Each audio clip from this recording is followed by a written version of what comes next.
Hi, my name is Bartosz Rabiega. I am from OVH, Poland. And today I'd like to tell you a story about Ceph at OVH. What do we do with Ceph? How do we maintain it? How do we manage it? How do we deploy it? And also, as a consequence, how is it possible that a single system administrator is able to maintain more than 200 Ceph clusters? A few words about me. So I've been working for OVH since 2016 as a DevOps engineer, and I'm a part of Ceph as a service team.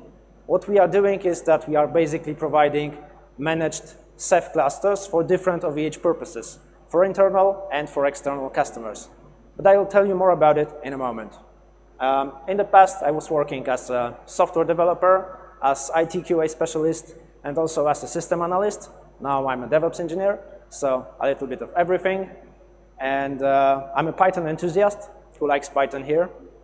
I do. There are many people. Nice. And I'm also Ceph enthusiast. And since you are here, then you are probably also Ceph enthusiasts.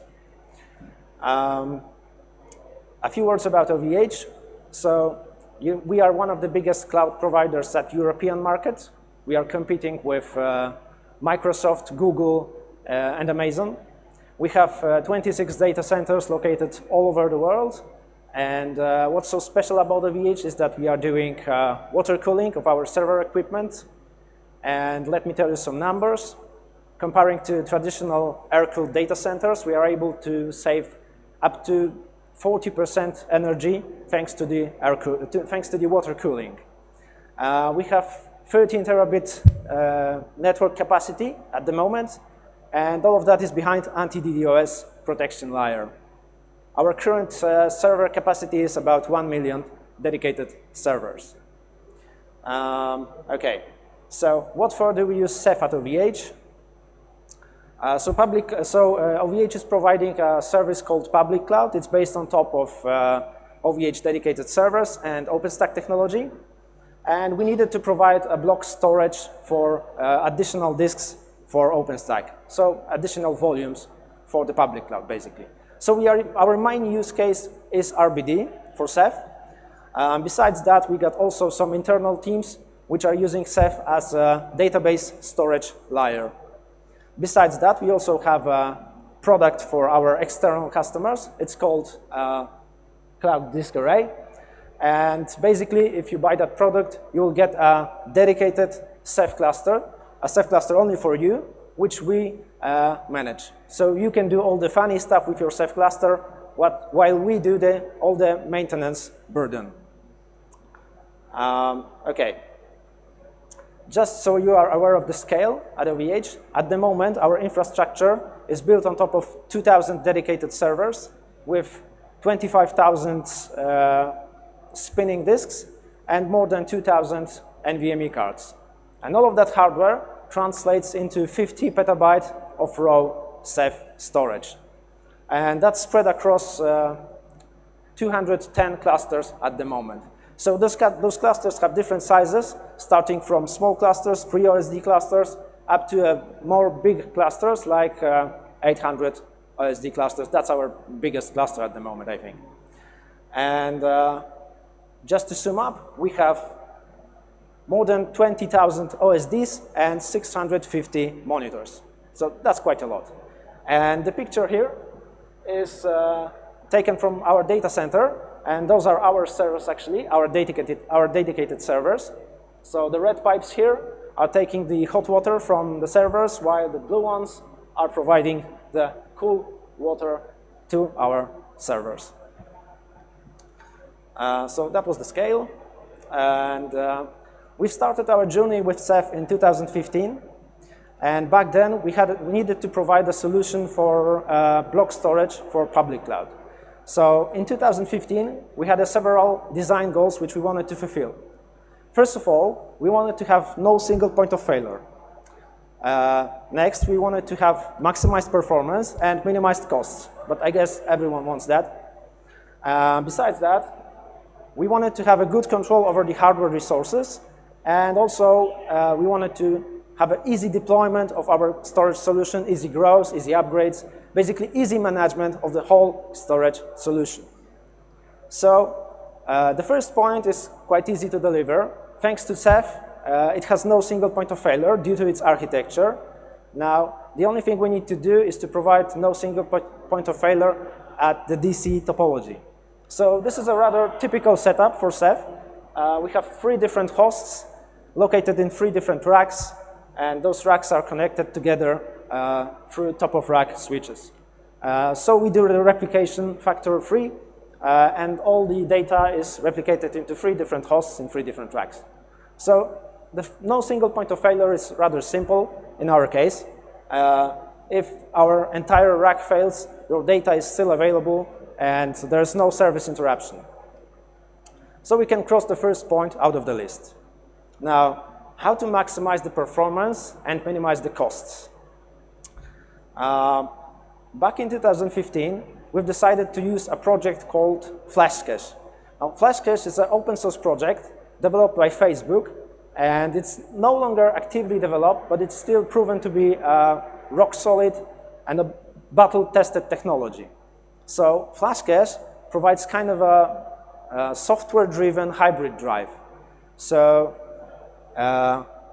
it allows you to build a SSD accelerated drive out of the SSD and HDD drive. So what we do at OVH is that we take an NVMe drive, we do multiple partitions of that NVMe drive, and we take an entire HDD drive, and we combine those 2 devices to create a FlashCache device.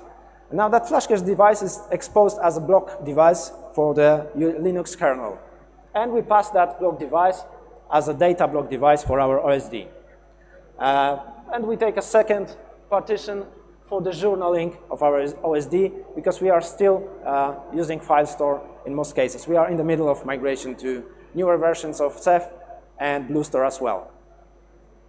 So, so we are aware of the numbers. In generic cloud-based workloads, I/O workloads, we are able to gain 50% of I/O performance thanks to the FlashCache and NVMe accelerated HDD drives. And it's also good for the spiking I/O. When you have a bursting I/O, it will probably fit into caching part of your block device, so you're handling it in a better way than the ordinary HDD. Okay, so this is how we've, back in 2015, maximized costs and minimized, maximized performance and minimized costs. Sorry, guys. Okay. Now, how do we do a proper resource separation, and how do we have a fine-grained control over the resource allocation? From the network point of view, this is quite simple. We use a MacVLAN technology in order to provide different networks for different purposes. So we have 2 network interfaces provided by MacVLAN, and those 2 network interfaces are connected to OSDs. So one of the interface provides a public network. It's in a separate VLAN, while the second one provides private networking for OSD replication, and it's a completely separate VLAN. And all of those interfaces are connected into a single 40 gigabit network card and interconnected together. So this was for the network part. Now, how do we have a fine-grained control over the RAM allocation or CPU allocation? And the answer also is quite simple. There are technologies to provide that, and that technology is called containers. So we use containers. Back in 2015, we used containers to deliver the proper allocation of hardware resources. And it also allows you to do easy deployments and easy growing of your cluster. Let me tell you why. When you use containers, the only thing you need to do is to prepare a system image with pre-installed Ceph version. Once you have that image, you only put a Ceph configuration there with some basic data like keyrings, and you start that container, and voila, you have your OSD running. In a great shortcut, but this is basically how it works. And you can do the same for the upgrades. You just prepare a Ceph image, a system image with pre-installed newer version of Ceph. You shut down the container, and you start the container with newer Ceph version. passing the correct block devices into that container. So our whole story looks like this.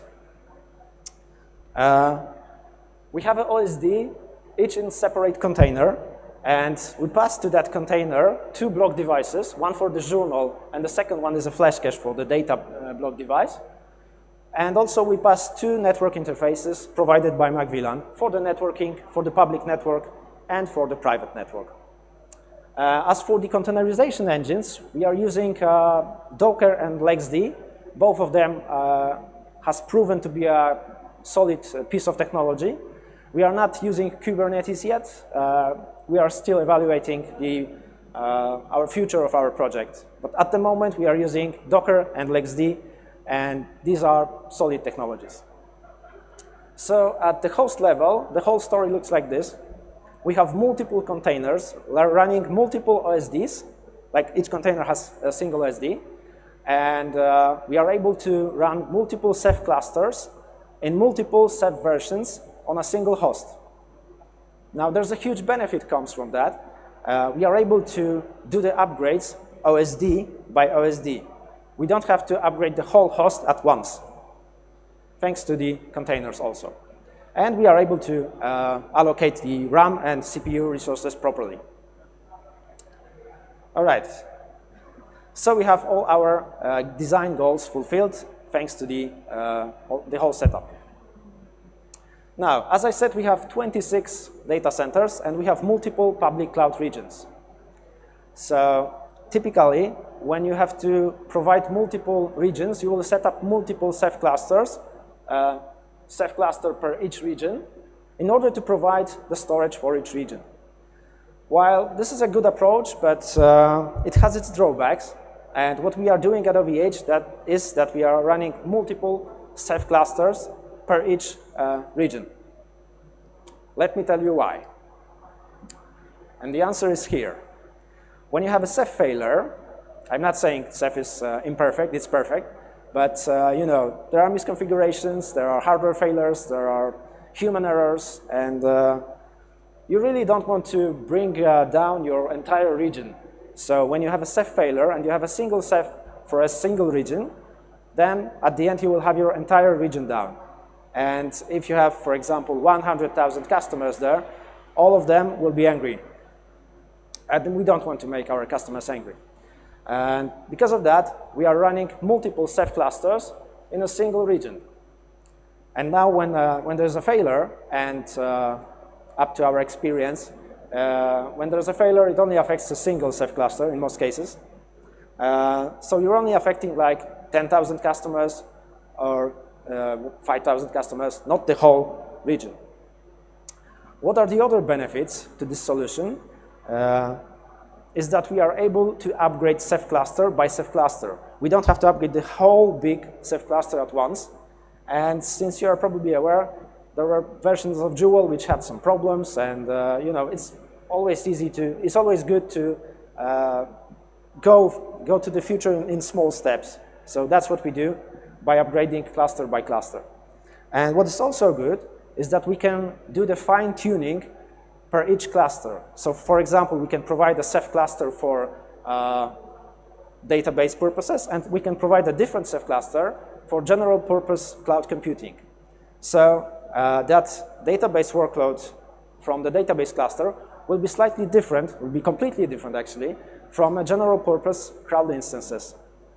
Due to the fact that databases need low latency and they do a lot of flushing, so we can tune up some parameters of that cluster to meet the storage solution requirements.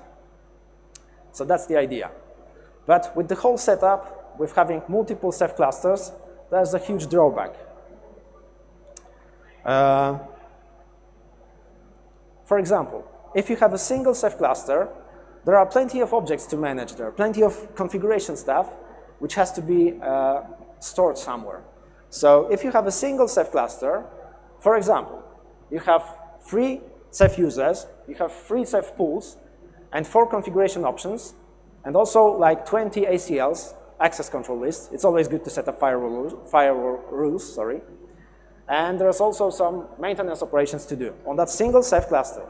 Now, when we do 200 Ceph cluster, the math is quite easy. You will have like 30 objects, 30 configuration objects from that single Ceph cluster multiplied by 200, which makes 6,000 configuration objects, I would say. And that's a huge amount of information, huge amount of configuration you have to do manually. And it's almost impossible to do it manually correctly. There's always some problem with that. But there's something you can do about it. And we actually did something to solve this problem at OVH. What we did is basically we implemented ourselves a control plane. Not a remote control plane, just a control plane. And we've implemented automation to the rescue to ease the maintenance burden of all those Ceph clusters. So we will have we have a single control plane which is connected to all our Ceph clusters and all our dedicated servers, and that single control plane is able to do all the maintenance, do all the configuration.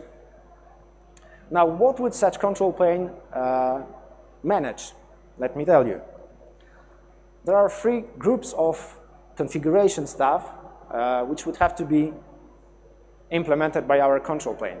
So first of all, there are Ceph configuration stuff. So these are users, these are ACLs, these are pools, and also Ceph conf options passed to the etc Ceph conf. And all those configuration stuff is related to a single Ceph cluster, so we will have multiple of them. Now, the next group of stuff we want to manage is the amount of OSDs and amount of monitors.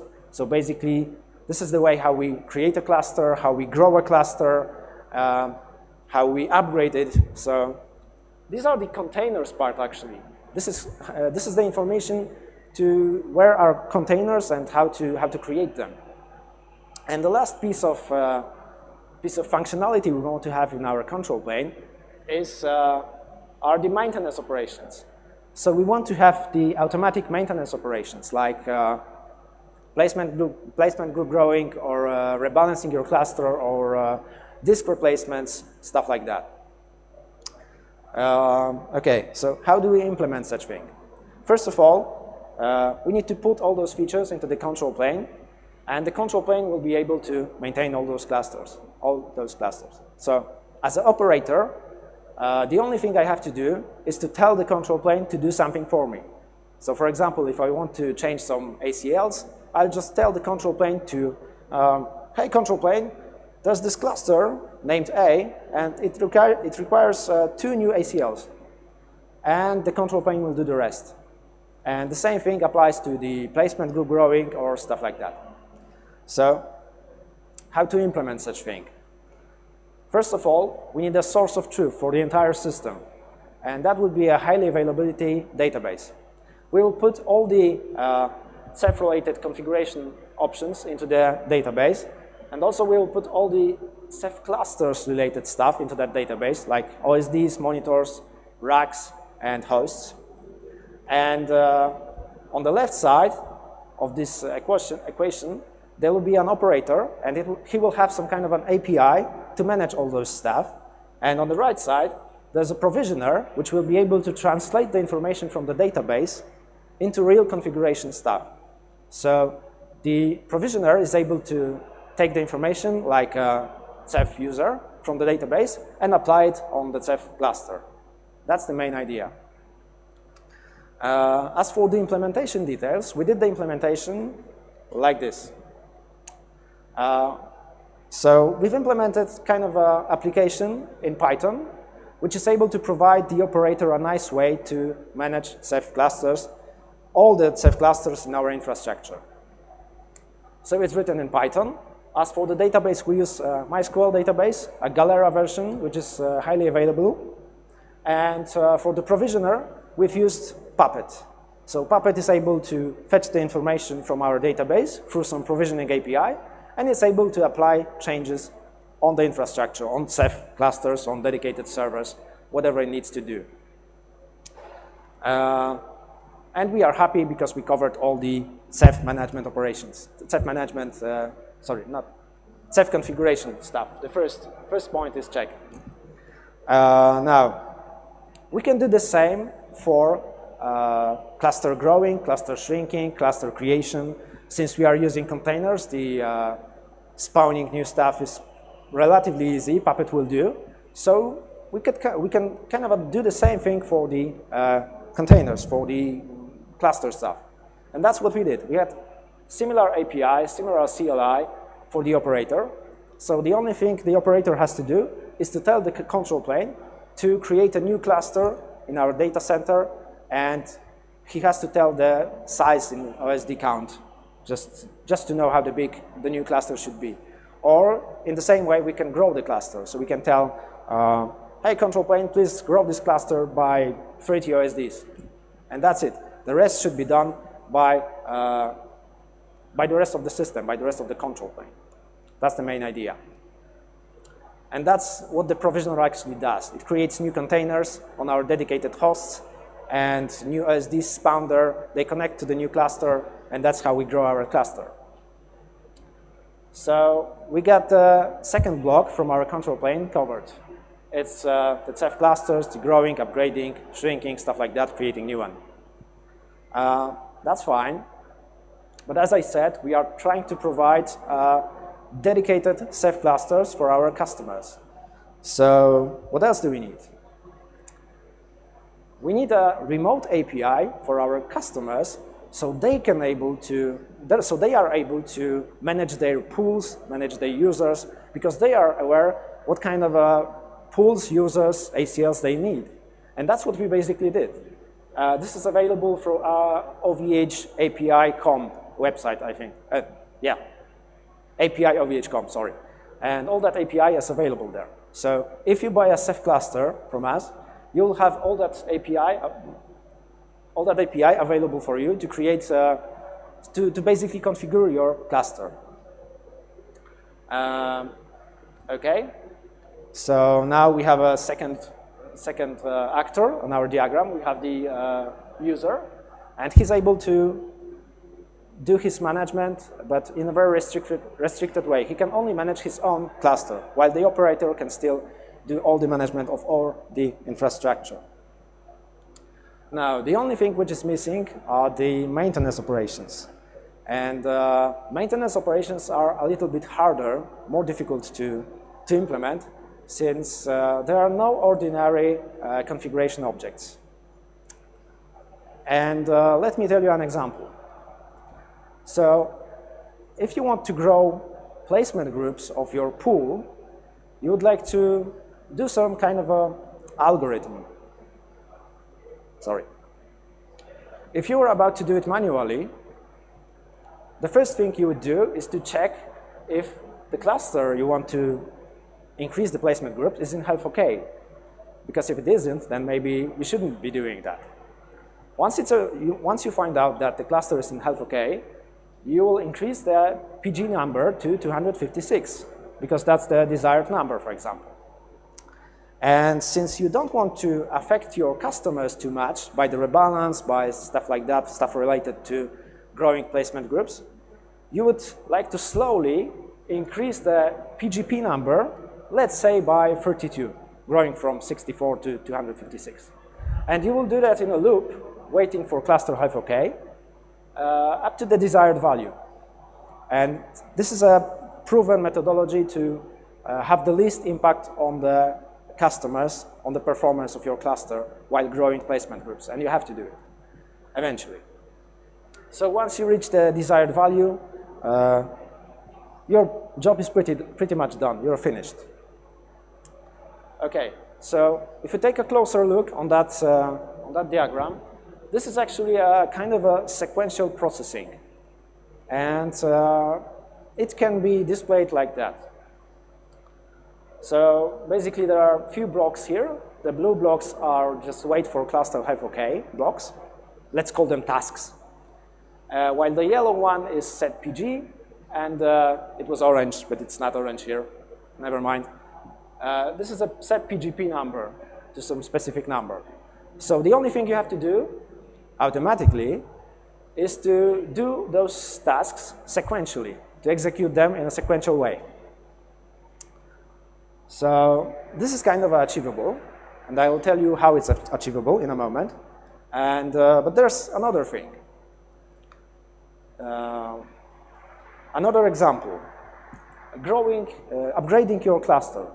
So if you upgrade your cluster, a Ceph version of your cluster, you would probably like to do some operations in parallel. So you would probably upgrade rack by rack. As I said, we are having, thanks to having containers, we are able to upgrade OSD by OSD, and that's also the case. We can upgrade rack by 2 OSDs by 2 OSDs, for example. In this case, we will upgrade the Ceph cluster by 3 OSDs at once, 3 OSDs in each rack. And how will we do it? We will, once again, check for cluster health OK. We'll execute 3 tasks in parallel to upgrade each OSD, 3 OSDs at once. And then, once again, we will wait for cluster health OK, and so on until we finish with all the racks we have. And this is more complex workflow. So, as a result, we need a component to our control plane which will be able to do that kind of processing. We need to be able to do a parallel processing, like this one. We need to be able to do the sequential processing, like this one. And also, we would like to have the combined processing, like partially sequential and partially parallel. And it turns out that there are open source projects which allows such kind of a processing. And amongst them, there's, for example, Apache Airflow.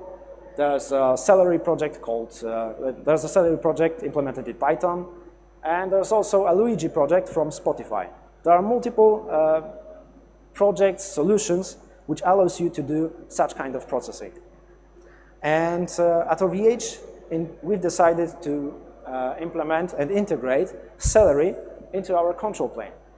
So once again, the familiar diagram, we've implemented the workflow processing platform component in Python and Celery.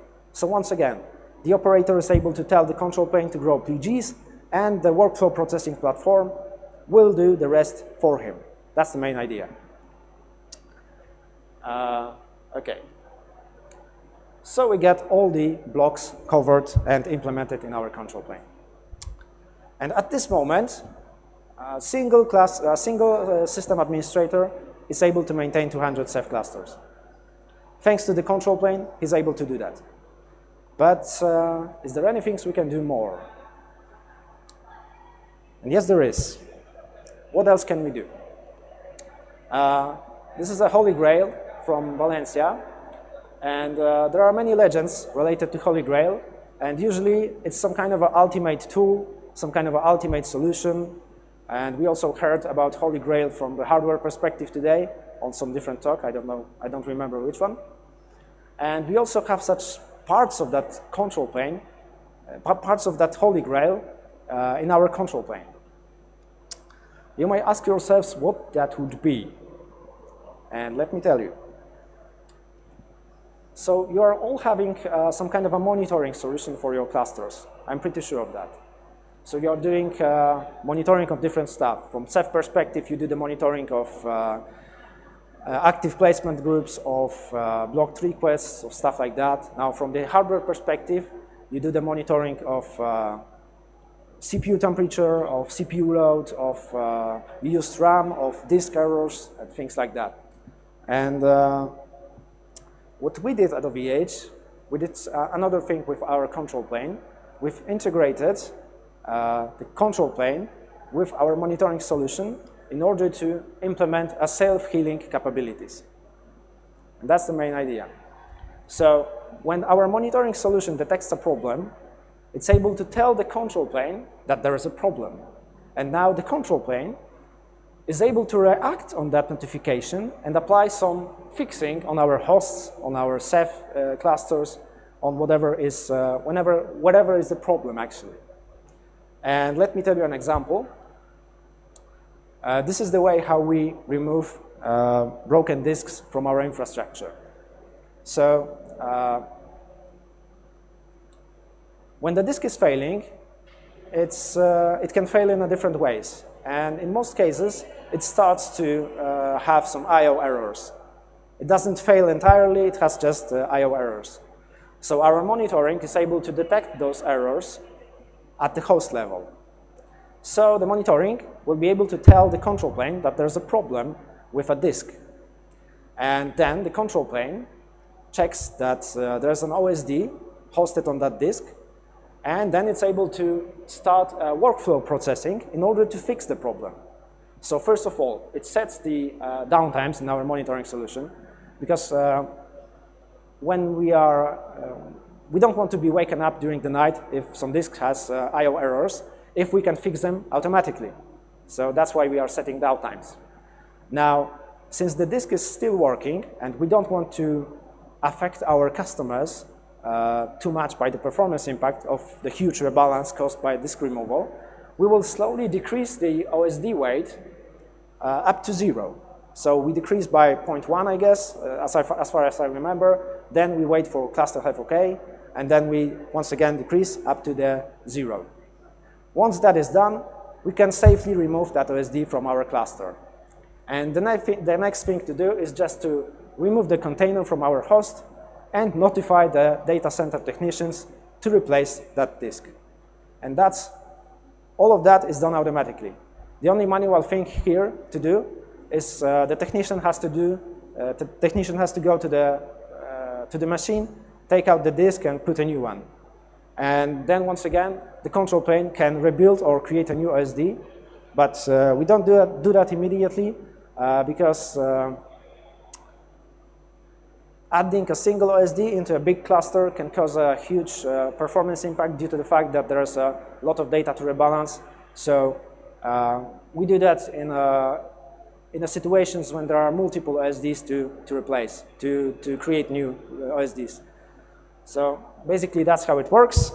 And I don't have any slide for that, but there's another thing we do. We also do NVMe wear-out predictions. So all those SSD and NVMe devices have wear-out counters. They are reported from Smart, I think. And we are doing also the linear regression on that kind of metrics. So we can expect some kind of a date in the future when the device will be failing. So again, thanks to the self-healing capabilities, we are able to react on such kind of an event, and we are able to replace the NVMe drive before it fails. And pretty much that's it. That's how we are at OVH able to maintain more than 200 Ceph clusters. Even if we had 500 or 1,000 Ceph clusters, we will be able to maintain them thanks to our control plane, thanks to the self-healing capabilities. And there's a lot of room to implement more features like that in our control plane.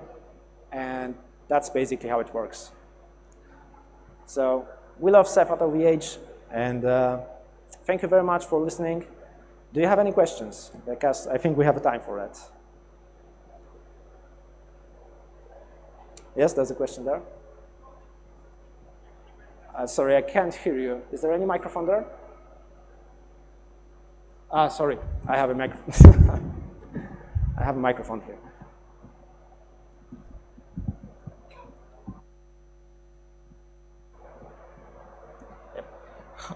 How many persons took it to implement that solution that finally it can be managed by one person? Okay, so the team, sorry, oh yeah. So the team, which was starting in 2015, had 4 people. Now we are 6 people, but we are also doing different stuff like capacity planning, like new hardware evaluation. So I'm not really sure how much time does it take to implement such system, but in our case it took like 3 years because we were constantly adding new features to that control plane. And as I said, in 2015 we've started only with the basic part, which could create a Ceph cluster or grow it or upgrade it.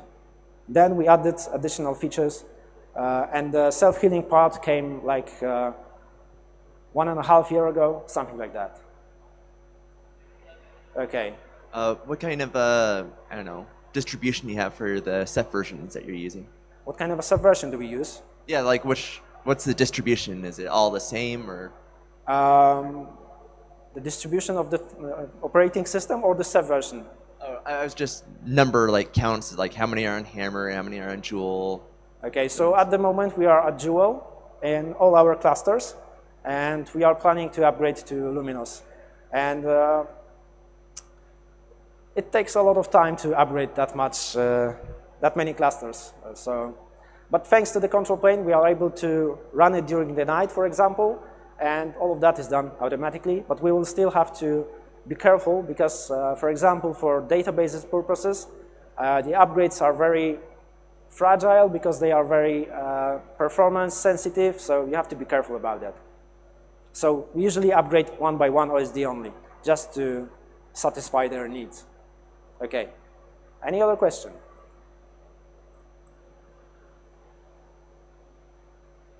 Nope? Okay, so thank you very much and have a nice day.